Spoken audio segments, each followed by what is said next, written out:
Hey there. I wanted to take a break from driving and share with you something from one of the books from my studies. It's called Sexualized Children, Assessment and Treatment of Sexualized Children and Children Who Molest, written by 3 PhDs.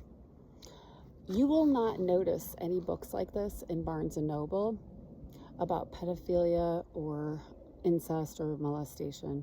You won't. The counseling departments have stopped teaching this. This book was written, all rights reserved, 1993. Okay, this is when the big breaking the cycle of violence and all the awareness about Boy Scouts and multiple other places where the pedophiles were hiding. Of course, they shut that down and relocated to play therapy schools and youth centers in the wilderness. And it makes me very upset that they have done this, and they've always abused churches for these things. So this is all about identifying the signs and studying it. All this work is out there, which is why I'm upset that no one's teaching it anymore and everyone's ignoring the signs. So it starts out with appropriate childhood sexuality, appropriate play versus problematic sexual behaviors, and how they become sexualized in a family dynamic. So they're suppressing all this right now because we've got adults that want to groom.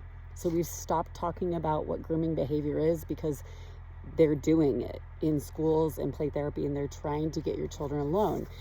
Once we learned that a lot of pediatricians were getting charged, now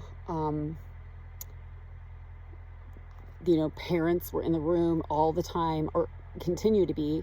They will not leave their kids alone in the pediatrician, so they created new areas. Okay, so school counselors and play therapists, which play therapists were originally some sort of faux forking of behavioral mental health that worked specifically with adoption and foster and CPS. There's teaching self-regulation, co-regulation, and trauma care is really what needs to be taught to the parents, and then the parents bring that to their children. There's no reason for a stranger, an adult of any sort, to be alone with your child ever, especially if there's no cameras and mirrors, and they're like two-sided mirrors, and they used to be, because that person's role used to be strictly to forensically interview children whose someone was being charged of sexually assaulting them. So then it forked into a whole field where now we've got a clinic where they just always come and talk to us, and they are hiding. The therapists are suppressing and hiding the discussions or signs and ignoring them of sexual assault. But we know what they are because there's huge books written on it. I'm just going to pick from this page right here, page 189. Okay, something as far back as 1993 we have identified is one of the main symptoms and indicators of that a child has been molested, incest, or sexually assaulted: self-injury. Children start to show signs of self-injury. They are not trying to hurt themselves. They do not have depression. They are trying to regulate when they have been externally dysregulated by a violation of their body, and usually by a biological member of the home where they can't escape. They have nowhere to go. They're like a caged animal. So just like a caged animal, they're scratching and self-injuring to try to bring back that dopamine, bring back a calming effect, which strangely enough, well, it's not strange. I mean, people who get tattoos know this, like, to counter the physical harm, it will release chemicals, and then it's not as painful. So self-injury is not about a child who's mentally ill like her mother.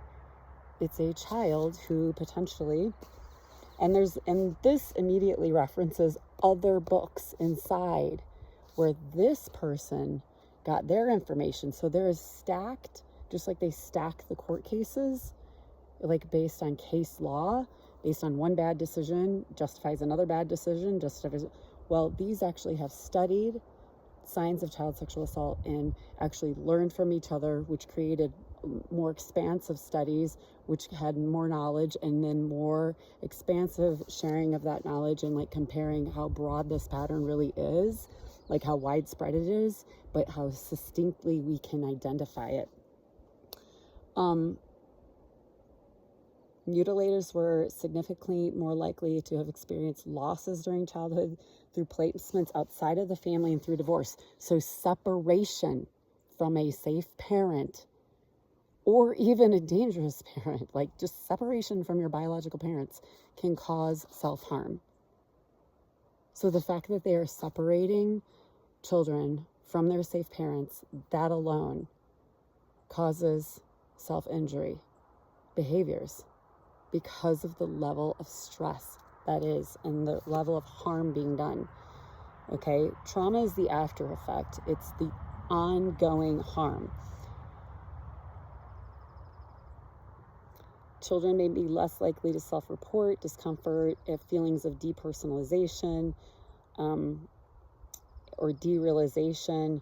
It's also derealization is like they're having their reality questioned, and by the abuser who's saying this isn't happening. Okay, so, or other people saying this isn't happening.